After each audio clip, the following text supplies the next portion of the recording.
Okay, whenever you're ready. All right.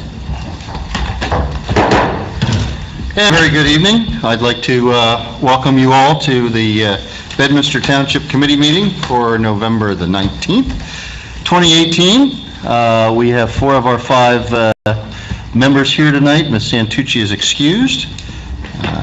I'd like to call the meeting to order with the Open Public Meeting Act statement. Ms. Sullivan? Yes, sir. Adequate notice of this meeting of the Township Committee was sent to the Courier News in Somerville and to the Burnsville News in Whippany to all subscribers, and then posted here at the municipal building as of January 8th, 2018.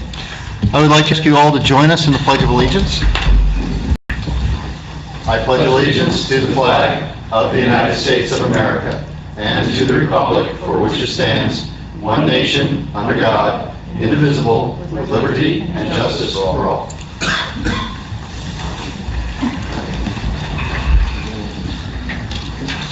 We have 2 sets of meeting minutes to review and hopefully approve, both from our November 5th meeting, our agenda meeting minutes, and our executive session minutes. Does anybody have any questions or comments? I do, Mayor. Just one comment. I conveyed it to Judy before the meeting, but on the monthly report discussion on the JVH, the reference to Craig Sutherland was actually Renee Tesoro, T-E-S-A-U-R-O, the communications director. Oh, okay. And she was the officer that was resigned. I would make that change. Oh, Thank you. Oh, yeah, that's right. Yeah, correct. That's not Craig. Any other comments or questions? Can I get a motion? So moved. Second? All in favor? Aye. Thank you. Permits and raffles. We're looking for a raffle license for the Bedminster Township PTO, which will be held on October 26th at the Trump National Golf Club. April 26th. April 26th, what did I say? April 26th, 2019 at Trump National, on-premise merchandise. I guess that is Spring Fling? Yes. No. All right. Any comments or questions? Now I'll take a motion. Second. Again, all in favor? Aye. Thank you. Which takes us to, usually, in recent years, I don't get to preside over this, but this year I get to preside over this, so I'm very pleased to do that. First, I do want to congratulate, since we met last, there was an election, as I recall, and I just want to congratulate, we have 2, one returning member and 1 new member of this Township Committee, and I want to congratulate Renee Moreski and Larry Jacobs upon their election 2 Tuesdays ago.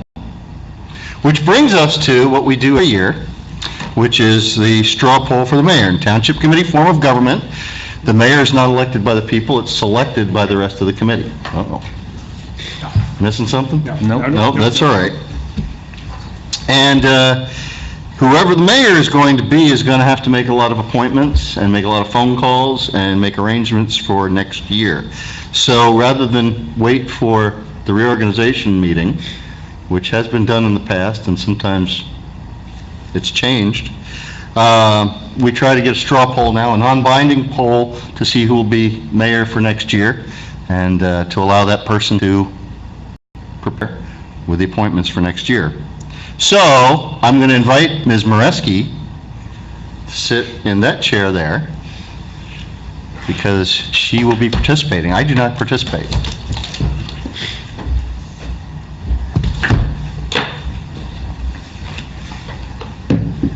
Welcome, Renee. Thank you. You look good there. Thank you. I feel good. All right, so the way this works is I will call for nominations for mayor for 2019. People can make nominations, and then we'll close the nominations, and then we'll vote. So I'll start out. Is there a nomination for mayor? Mr. Stevenson? I will gladly nominate Larry Jacobs for mayor. Do we have a second? I'd like to second that nomination, Mayor. Do we have any other nominations?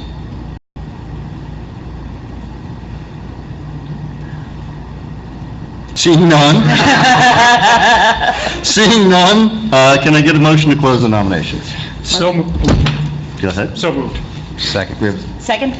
oh, and Ms. Moreski All right, seconded. you seconded. She'll second. Okay, so all in favor? Aye. Okay.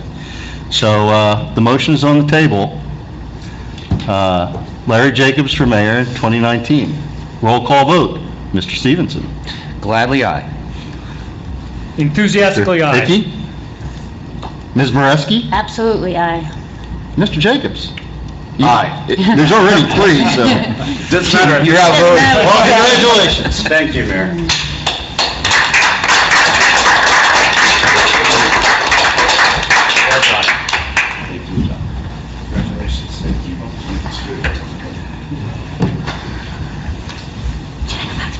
And with that, you are required to go back to your seat. All right. Which brings us to public comments. Twice every meeting, we open that microphone up to public comments. So if there's, at the beginning and the end of the meeting, so if you're interested in having something brought up to us that's not on tonight's agenda, please come forth. State your name and your street address. Doug Brown, 1851 Black River Road. And back to the original topic, I think this is my 3rd time here to discuss speeding on Black River Road. Is there a plan? I'll leave it at that. It is not improved. There's been a lack of police presence in the last several weeks. There had been presence for a while. The monitor sign was up, it's gone, it was down, battery discharged. We have not seen cruisers for some time. There is nothing happening to address this problem. What can we do? Chief, has there been any, I haven't pulled the numbers. I mean, it comes down to workload. I do know that the batteries do go dead. That sign was up there at least until 2 weeks ago on a Friday, when we had to remove it and take it to another area in town. One of the signs is currently not working. So, I mean, we were up and I know we had a little experience in your front lawn when we were sitting there, but I cannot speak sitting here cold turkey as to when the last time we were there. okay. Well, let's look to at least put them back in the mix. You're not going to get the sign all the time. You're not going to be the only one that gets monitoring, but we should make sure that you're in the mix.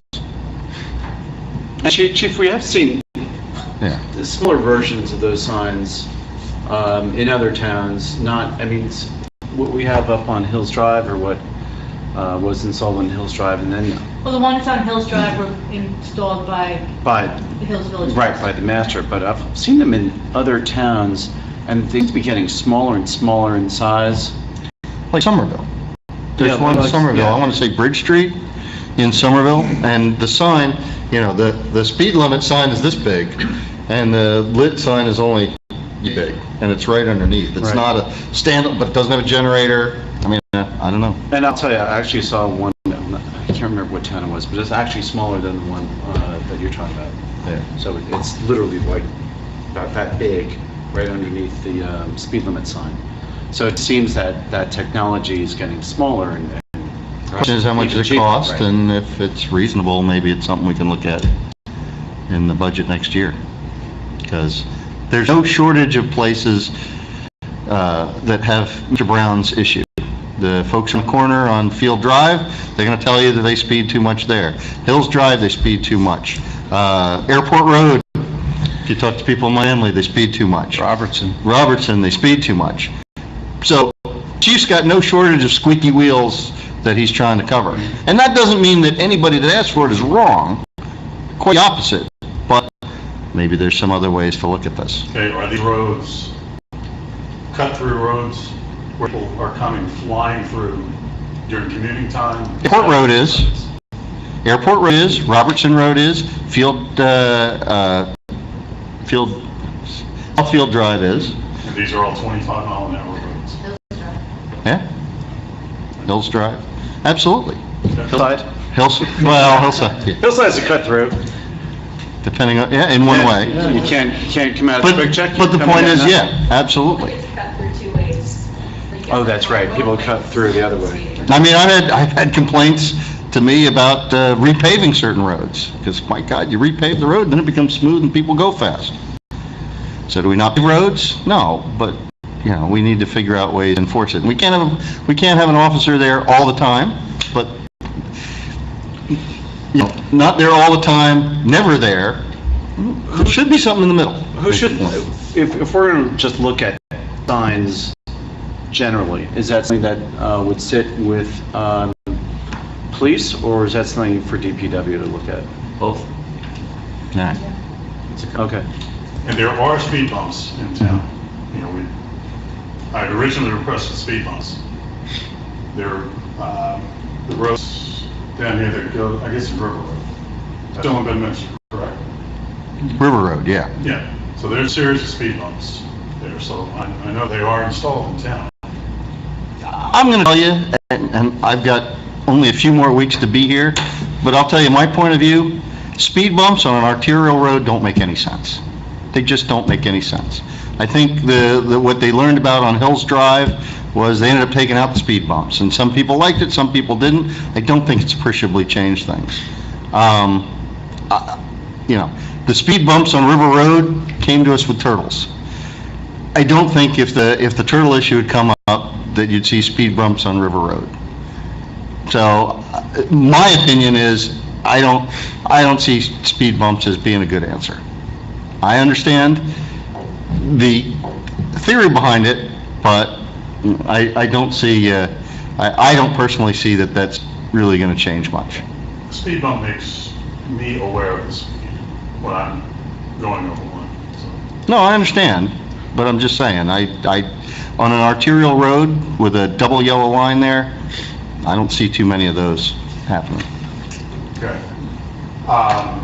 Maybe I'm being oversensitive to it, but I spend a lot of time outside.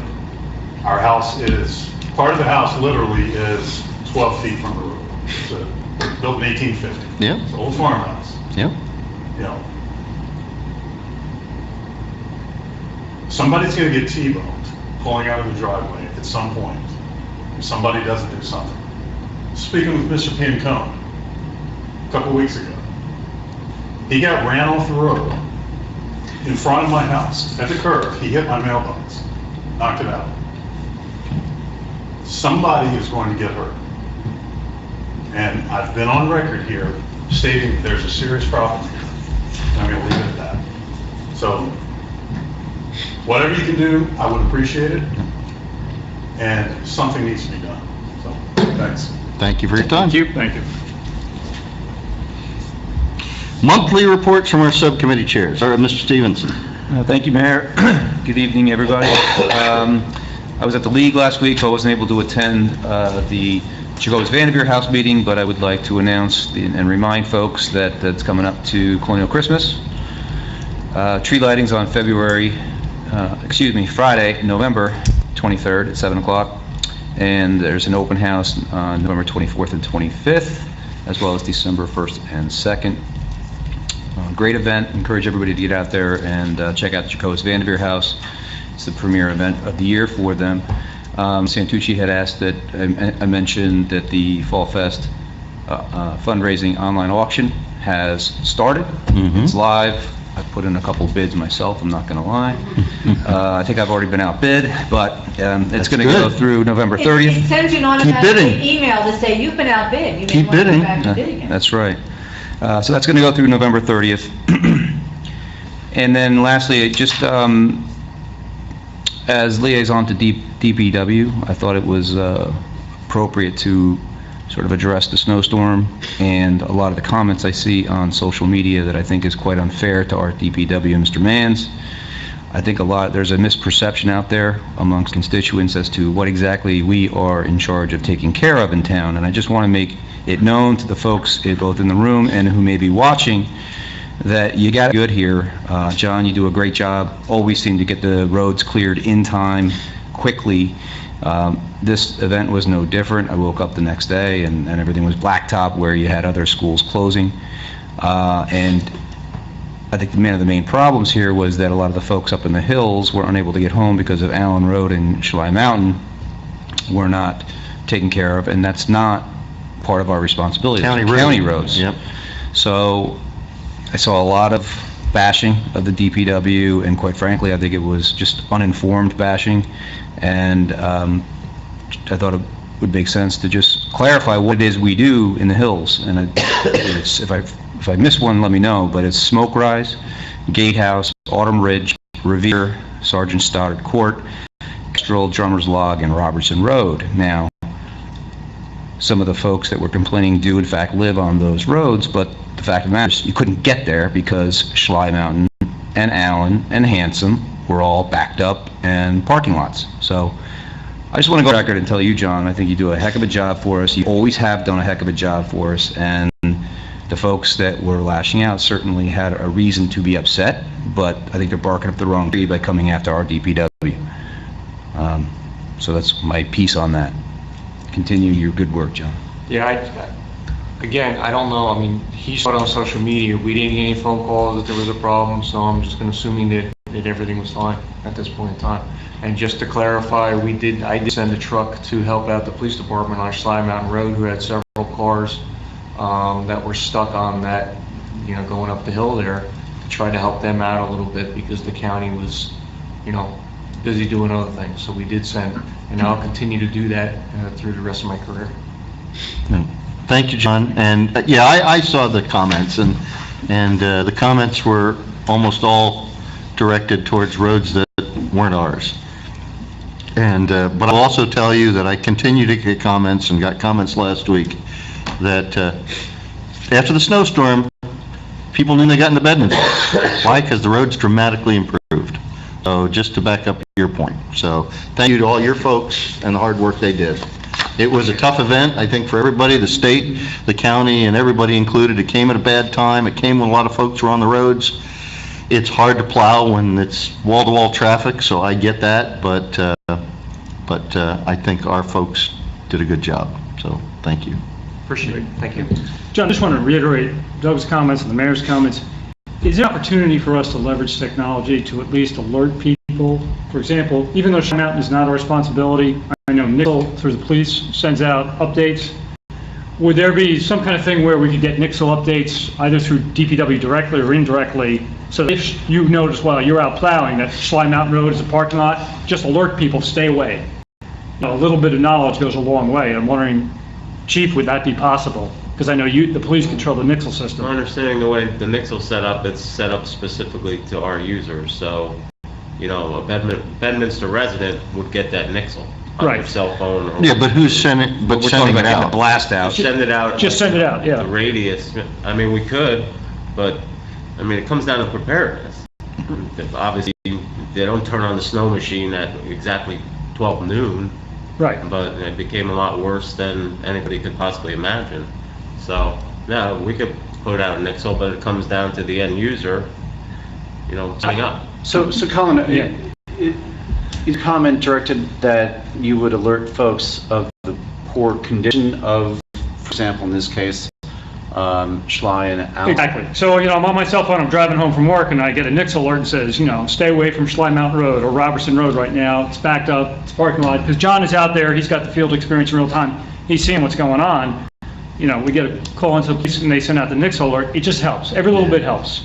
Well, I don't disagree with the knowledge. I think the big problem with that was, if you lived up there, that's the only way you're getting there. All right, Now, right, the right. only choice you could make was, you know what? I'm going to go take an extended Starbucks, and I'm going to go I had sit, to do that, and right. maybe I'll see something later, and that would be good, or I'm going to stay at work and come back a little later, and the knowledge is good there. But I think a lot of the frustration was they were trying to get home, and Oh, yeah. that's what they wanted to do, and maybe they didn't have a choice, because Right. they got to meet the kids, they got to do whatever, and I get it. But your point is well taken, I think, as far as communication. But again, hats off to John. Again, I was Yep. coming home from work and, again, got into Bedminster, like, this is Bedminster, it's a Yep. lot different. So thank you. Yep. Mr. Chips? No committee reports. And perhaps at the next meeting, Doug, we can talk about some of the seminars at the league. There were some interesting discussions there that both Doug and I can report on, but perhaps we save that for next meeting. The only, Stacy isn't here for this benefit, but Farmers Market. So we did have a Ding, ding, ding. we did have a end of year get together. Actually, it was at JVH. Robin opened it up and invited the vendors and some of the volunteers who had worked at the farmers market over the season just to get together, and it was really a nice event. JVH, as it's prepping for Colonial Christmas, was in great shape, and we had a fair number of farmers and vendors who showed up to talk about really how well the season went for them and what their expectations were coming into the farmers market and how it ended up for them. The comments were very nice. The mayor was there, and very well done. So thanks to Robin for organizing it. No, that was a great event, good attendance, good enthusiasm. It was a nice way to end the year for the farmers market. The only thing I want to add is when I spoke here last time, we were a night away from a special early November meeting of the Clarence Dillon Public Library Board of Trustees, and I said we'd have some news, and geez, I don't know if I'm breaking news, but it's 13 days later, so I hope the word's gotten out. Sandy Putnam has a successor, and that would be Marie Crenshaw, who has been with the library for an awful long time. The research librarian has been Sandy's right hand for a long, long time. We had two truly outstanding candidates, and it was a very difficult decision, but I think we arrived at the correct one. And Marie is going to do a fantastic job. You know, she is the heart and soul of the Clarence Dillon Library, right along with Sandy, and while Sandy will be missed, he's not going too far, and he's going to help us out in some other ways, but the library's in very good hands, and I want to congratulate Marie Crenshaw and the trustees. And with that, we'll move it to the administrator's report. Ms. Sullivan. Couple things. Another thing we do this time of year is talk about the reorganization meeting. In anticipation of that, we did reach out to Trump National, which is our normal venue for the reorg, to see what days they might have available. That first 7 days, we're required to have the reorganization meeting within the first 7 of the year. Contacted Trump National last week, and the only 2 days they have available is Friday, January 4th, and Saturday, January 5th. They have no other days available. So I'll just put that out there to you. I need to let them know soon as to whether we're taking one of those days or not. I'm also looking for, this is the time of year we get together with the other representatives from Burnersville and Peapack Gladstone for our shared municipal court. We have received RFPs for the municipal prosecutor and public defender for 2019. So those need to be reviewed and chosen. So we need a meeting on it. The two representatives is normally Mayor Parker and Mr. Jacobs. I don't know what your availability is, but we really need to do that like within the next 2 weeks. Also want to just let you know we have our normal holiday party that's sponsored by the Mel Jiff Safety Awards that we get every year. The date that the staff has chosen is Thursday, December 13th here at 12 noon. So you are all invited to attend that luncheon. So please mark that down. Hope you can come. I was also just going to mention about the Fall Fest auction. It is online. We have it on our Facebook page. We have it on our website. And as Mr. Stevenson said, it's up until the 30th. It's nice. You can go on. You have to register to bid with an email address. But if you bid, and then you get outbid, it'll send you an email automatically to tell you you were outbid and maybe you want to go back and bid again. You can also go in and click on a couple of them that you're like watching, and it'll send you updates of those items when they do get bid. So it's just kind of fun, and then you can even go in and you can click on different bids, and you can see maybe there's 3 or 4 bids for, you know, Delicious Heights. You can go in and see who's bidding. It's kind of fun to watch. So So find something that you like and double the bid. Yeah, right now it's a little bit over, last I looked this morning, it was up around $4,100 in bids so far. Oh, great. That's great. Judy, back to the shared municipal court. Did we get any dates that were not good from the other towns? The first week of December, I think the 3rd and the 7th were not good, otherwise pretty open. Okay. So if you want to shoot me a couple dates, I need to put that together, in the next, I'd like to do it before Thanksgiving. Okay, that's all I have. Terrific. Discussion on introduced ordinances. We don't have any. Introduction of ordinances. We don't have any. Public hearing on ordinances. We don't have any. But we do have a consent agenda. So any comments or questions? If not, I'll take a motion for our consent agenda. 4 resolutions. I'll move on the consent agenda. Second? This will be a roll call vote. Mr. Stevenson? Aye. Mr. Hickey? Aye. Mr. Jacobs? Aye. Mayor Parker? Aye. Thank you. And we do have one standalone resolution, and that's Resolution 2018-093. That is transferring $34,300. And Judy, is there anything you want to add to that?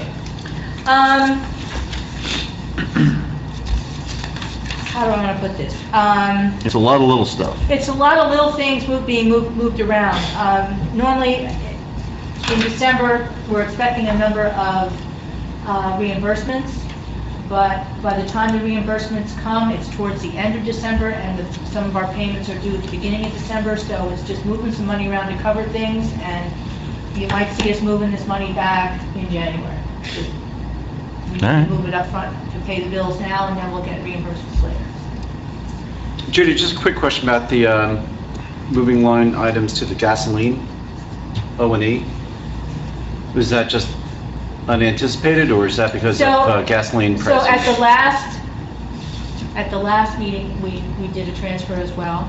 And I actually took money out of gasoline, and actually when I did it, John was not in the office the day that Debbie Stern and I decided how much money we were going to move.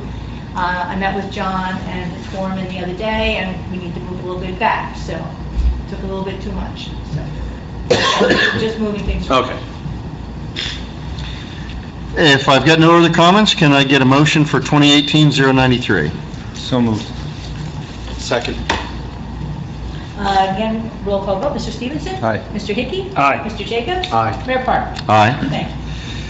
And can I get a motion to approve the bill list pending the approval of individual invoices? So moved. I'll second.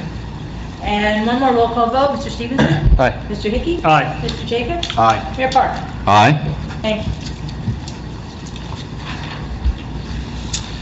Discussion items. Are there any discussion items or new business that we have not already addressed? All right, let's go to old business. Short-term rentals. Doug, anything new in that? I've got no update on that, Mayor. Okay. Engine braking. Mr. Jacobs, anything new? I think, Colin, you were going to check with DOT. I did inquire with DOT. I've gotten nothing back. Apparently, they were busy last week, so I'll follow up again. All right. I'll move down to Pluckerman Park next. Anything new on Pluckerman Park? I know the zoning official has been in contact with the new property manager down there. They are moving forward, but it's going very slow. Imagine that. Yeah, they did. He did send us some emails of promises to move forward on some of the items. Actually, when we were down at the league, we did see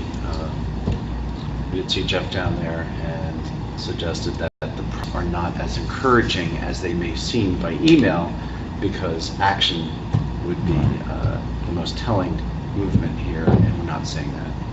So Jeff is going to follow up with them and they see this through to fruition. Yeah, please make sure he keeps on top of that. And if the promises aren't in a timely manner, then action is best. And finally, 56 Tuttle Avenue.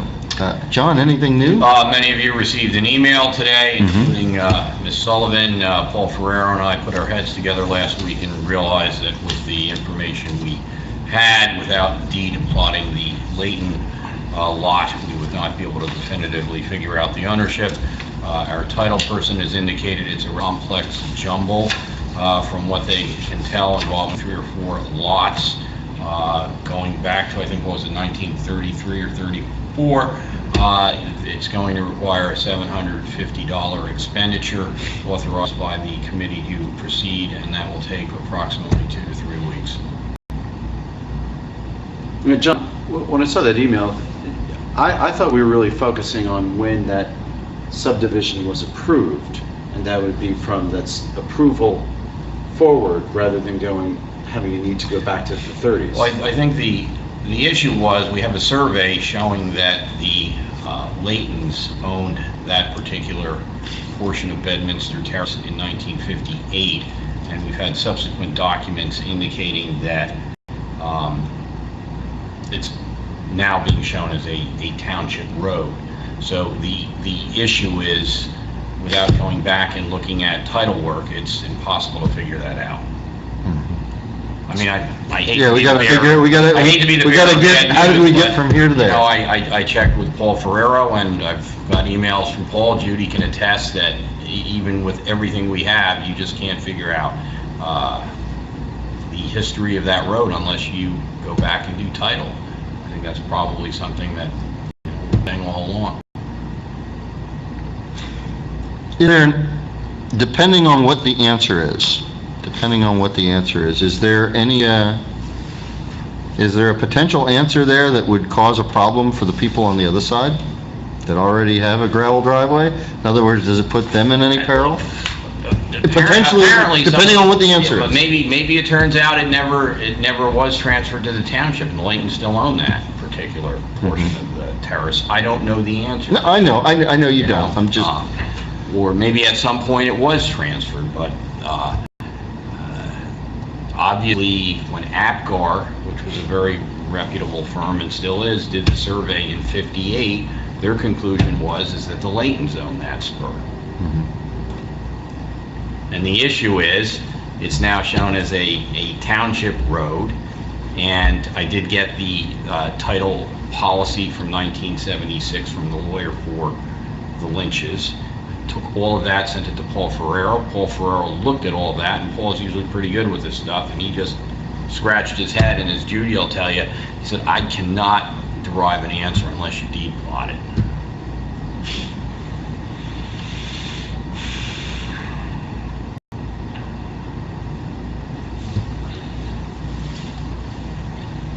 Well, I will reiterate what I said to the 2 neighbors that were before us last week. This all could have been solved if they had worked amongst themselves and agreed to share it, and you take one side, I'll take the other side. We'll gravel driveway up, we'll put a gravel driveway up, we'll respect each other and go home and not make a big deal out of it. But everybody got lawyers, and this is where we end up after that happens. So the question for the 4 of us is, do we want to spend $750 to find out the answer to this? Or you have a resident that's asking you to do them a favor. It's not unheard of to request escrow monies from people that are seeking, I don't want to say a favor, but seeking a solution from the township. Seeking an answer? Well, they're certainly seeking, they need a road opening permit, they need some other...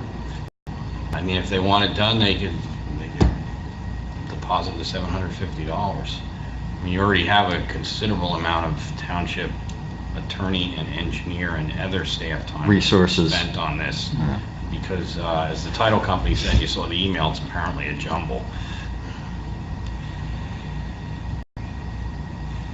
Sounds reasonable to me. Agreed. If we can't figure it out, then, you know, we got to get to the bottom of it. I agree the title search is the way to go. It's going to tell you everything that's at least recorded, right? I mean, there could be something out there unrecorded, but you can't do anything about that.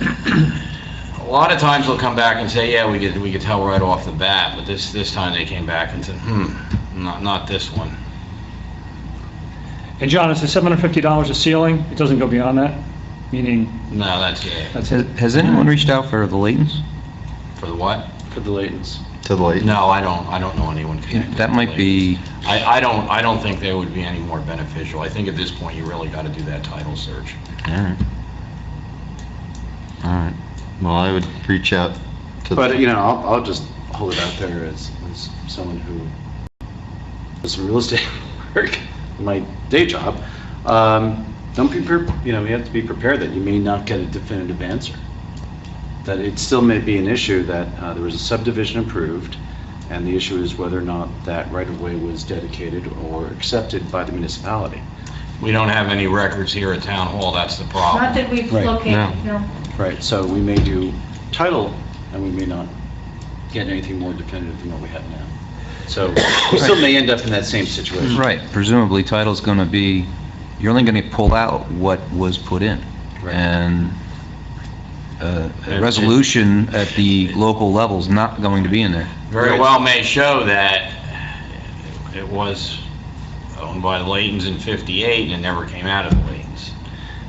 That's right, you're going to And see my guess deed. is that's what you're going to see, is that there was a subdivision approved for that land in the back, and since they never moved forward on it, maybe they filed a plat that indicated a right-of-way, but then it would also depend if the township accept that right-of-way. Because until then, Layton still own that land. The question is whether or not there's a right-of-way on that property. Yeah, I mean, it's a large acre lot, so I don't even know when the subdivision was approved. We don't have anything on that. No idea. I thought that was in the, one of the materials that was, No. No. no? So that's news to me that there was a subdivision approved. Yeah, I thought there was an indication I that the know, Laytons... they spoke of potential for 3 building lots in the back. Oh, so there may not have been a subdivision. Yeah, I don't think it was ever subdivided. There's nothing out there to indicate that. Well, I'm not aware of Okay. anything concrete. no. If it comes back that the property's still with Layton, then what's our dog in this fight? Nothing. They could go talk to Layton about getting approvals. Because Layton's own it, we take it off the tax map. So our official taste, as we sit here today, from the township's perspective, we have nothing that would indicate that it's our property. Well, you have something in '76 when the Lynches purchased it, that made reference that it was a town road. And you have something from '58 saying Layton's owned it, so we don't have any records of anything in between, and Paul's usually pretty good. I asked Paul to go back and look at old tax maps, because I said, well, you know, if you go back and you look through 60 years of tax maps, but we don't have tax maps beyond 1993. We don't have any earlier ones where you could go back and look and say, oh, in '68 it was, you know, and then it became. So, I mean, Paul and I have been digging as deep as we can to try to figure it out, and just weren't able to do it. All right. Well, let's go to the folks at 56. Ask them if they want to put up some escrow, and then we can find it out and see if there is an So you want me to answer. send a letter for escrow? Yeah. Let's do that. That makes sense. Thank you, John. I know you've been, go on. I'm kind of curious of the answer now. Yeah. I looked at all these. Does it go to things. 56 or does it go to both? No, I mean, the one at 56 is asking for. Yeah, they're asking. I get that. You can't ask the Lynches to do that. Okay. All right, which brings us to the second and final bite at the apple for public comments. Is there a member of public that wishes to be recognized and make a comment? Say your name, say your address, come to the microphone. Hi, Renee Moreski, 20 Crescent Road. I just want to say thank you to everybody, Mayor Parker, my running mate Larry Jacobs, Colin Hickey, who did a tremendous amount of work on my Facebook page, Doug Stevenson, who's always a shoulder to cry on. Thank you for all the support in my campaign, and I'm so happy to be part of this committee. That's it. And Committeewoman Moreski-elect, we will be inviting you into executive session where you can listen And learn. and learn, not participate, but listen, and we look forward to you having you up here. So thank you. Thank you so much, everyone. Anybody else?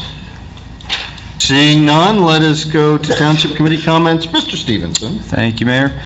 Just wanted to say that I challenged for a little bit on election night, and just my overall observation, without getting into any substance or the results, was that it was a very large turnout for Bedminster. People were engaged. It was great to see. So just in general, it was good to see so many, on a percentage basis, so many folks get out and cast their votes, and hopefully in the future that number continues to grow. It's, as I was saying leading up to the election, it's the most powerful right you have as a citizen, so don't, it's not to be just thrown away. So it was good to see that folks are getting out there and engaging. And I will just piggyback, because I challenged in several places. I do want to thank the poll workers. We seem to have some new poll workers, some fresh blood in there, and some wise, steady hands that have been there for quite a while. We had some new rules this year, and at least the places that I saw, I thought our poll workers conducted themselves exceptionally well, especially with what turned out to be a rather busy day. So, Judy, thank them all for everything they did. They made it run smoothly. Okay. Mr. Hickey. Mayor, just want to wish everybody a happy Thanksgiving and be safe. That's about it. Mr. Jacobs. I think those are good regards to end. Happy Thanksgiving, everyone, and be safe. Happy Thanksgiving. I missed that. All right, I can't add anything else, so I will ask for a motion to go into executive session. So moved. Second. And there is nothing, we do not have any decisions coming out of executive session, so can I get all in favor? Aye. Aye. See you in the back. Back on the air. We are back on the air.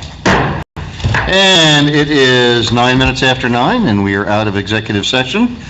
There's no other business tonight, so can I get a motion to adjourn? So moved. Second. All in favor? Aye. Aye. Good night. Good night. All right, Renee, what do you got? Woo-hoo! No, nothing.